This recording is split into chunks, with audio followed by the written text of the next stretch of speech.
Hey y'all, it's Heather, and today I want to talk about being the human duct tape in your life. In other words, like if I don't do it, who will? So I have a confession to make. I have had this terrible habit of being like, if I don't do it, who will? Like I have to be the one who does it. And saying it out loud kind of makes me cringe because I've spent a really long time trying to break this habit.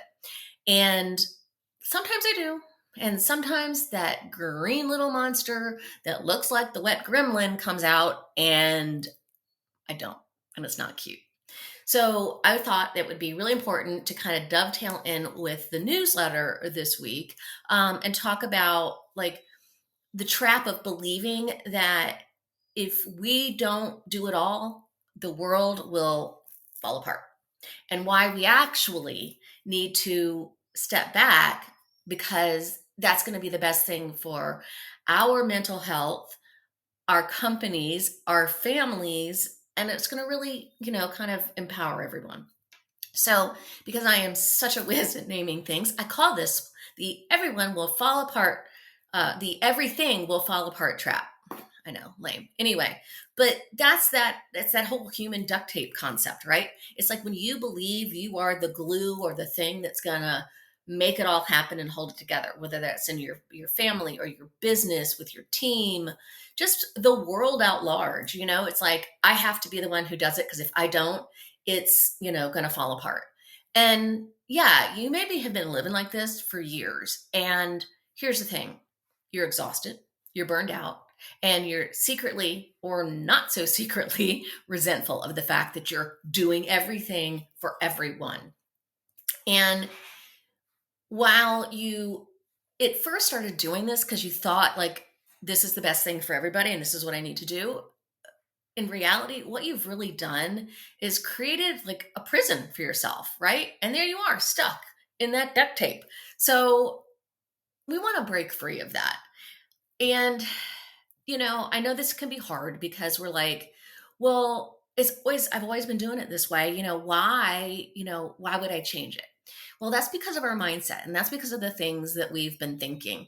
So the first thing is we've been the reliable one way too long. Everybody comes to us when we need to find something, when we need to know when an appointment is, how we handle, a problem with a customer, whatever the case it is. You are the go-to, let me find the answer. Used to be the encyclopedia. Now it's Google and maybe ChatGPT. That's why. It's like you've been doing this forever and it's now habit for everybody to come to you and it's habit for you too. The second thing is on the rare times when we haven't stepped in, we kind of saw what happened and maybe something got dropped, right? Like something got dropped. The kid didn't bring their homework. A client meeting didn't happen because it wasn't on the person's calendar, whatever the case may be. Is that we can see that there's a consequence sometimes when we don't do it. Now, there's a bigger consequence if we do it, but we'll get to that in a minute. And third, and I don't know if y'all done this, but I know that I have been, guilty of this myself. I sometimes think like, well, if I don't do it, then like it's kind of tied to my self-worth and my self-value. And so I feel like that's part of my persona. That's screwed up. That is just screwed up. And we need to detach that because the fact that I do everything doesn't make me a better person. It makes me grumpy and resentful and tired and generally pissed off. So, we need to change that mindset. It's your ability to do everything is not tied to your self-worth or your value. And sometimes let's just be honest. We're like, it's easier. I'm just going to do it. It may be easier in the short term, but in the long term, it's not. Like, it's not. Because there is a real cost to you personally by continuing to have the mindset of, I have to do it all. You end up creating a business that like literally cannot run without you.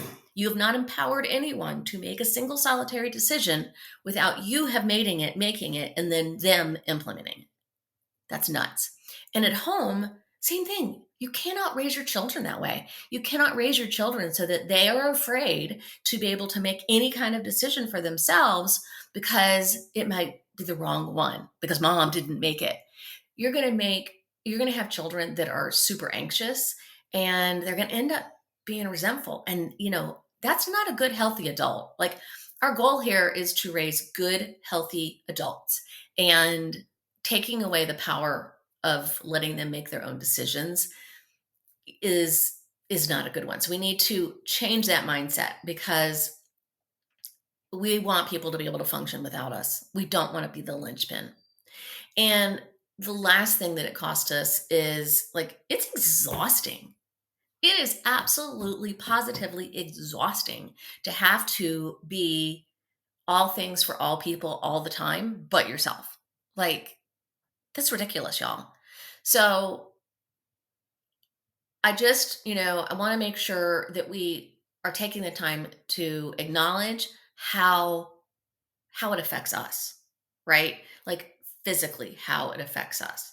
Um, so, and I know, like, you're doing it because you're like trying to control the worst possible outcome, but it's not worth it. And it's not worth your own health to and minds and in mind to be controlling everything. So here's the thing. You're going to take a step back because at the end, I'm going to challenge you to.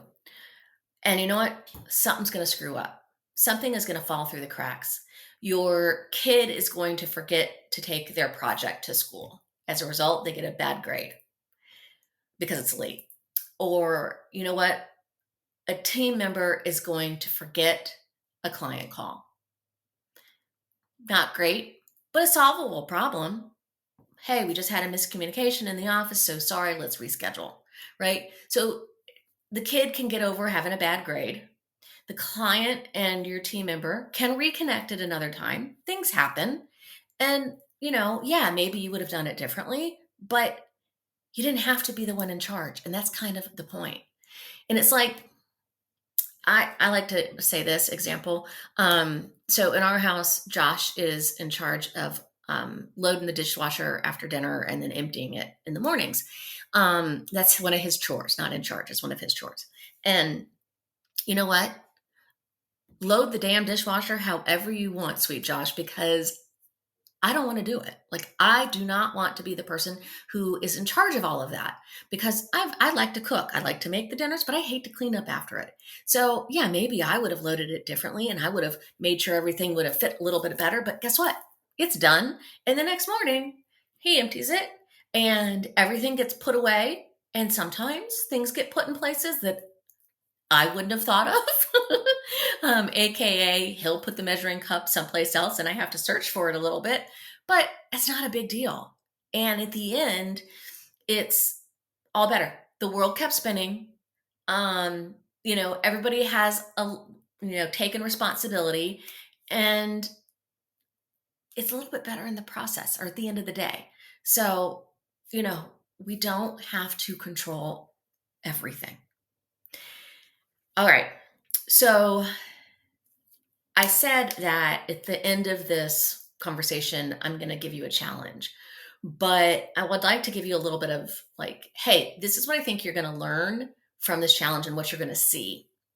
So I have found out that when I let go, people tend to rise to the occasion. And sometimes not only just rise, they freaking thrive and do something and run with it in a way that I would have never thought of.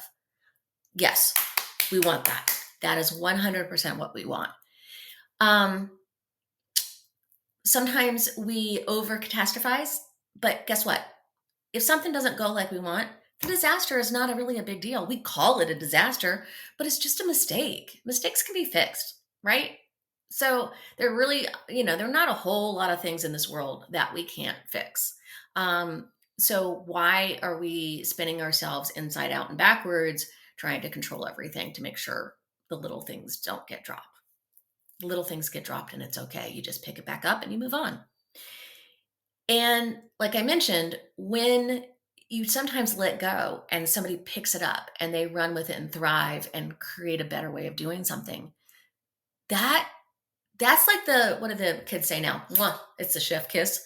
Anyway, um, that's what you want. You want people to find better ways of doing things that are um, it's just easier and better because you don't have to do it, and it could be more profitable. It could be a lot more fun, whatever the case may be. And then the last thing is, and I think this is really, really important in your business. So pay attention, entrepreneurs. When you step back and you stop being the center of everything, you actually can figure out where is the place that I need to plug in? What is my zone of genius? And where can I make the biggest impact? And then that's huge. That's when you really hit next level. So, in order to do this, I'm going to give you a set of little instructions, kind of guidelines of how we're going to handle our challenge. So, I want you to start small. Pick one thing that can be done by somebody else and let it go. Now, here's the thing. You have to tell them that they're in charge of that. You can say, "Hey, this is the outcome I want. I don't care how you get there. I want a clean bathroom, child number one. So clean the bathroom. These are my expectations. I expect them here to be clean, the toilet to be clean, the floor, the bathtub, da da da da. I don't care how you do it, just do it, right?" Or employee, I need a presentation on this topic to give and present to our client. This is what I need in it. This is what I'm expecting to do with it. How you make that happen, that's all you, babe. That is like all you. So um, you need to set the expectations and let them know what you want. You need to expect that there's a learning curve. It's not going to be done right the first time. It's not going to be perfect. But you know what? Sometimes done is better than perfect. Resist the temptation to swoop in and fix it. Instead, make yourself available to have questions, to answer questions if they come up. And then after they completed whatever this one thing is you've let go, celebrate it. You got a clean bathroom. You have a presentation done that you didn't have to make, and now you can just deliver. So here is the big part we've been coming to, the challenge. Pick one thing that you usually do and assign it to someone else. Start small, give them what you expect the results to be, communicate your expectations, and then let them soar.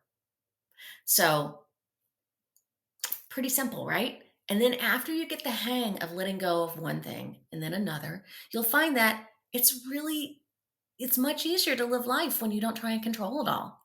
We do not have to be the duct tape. So tell me what you have let go of and what the outcome was. Because I really want to celebrate your wins with you. And I'll think of what mine will be this week, and we'll do it together. All right. Bye, y'all.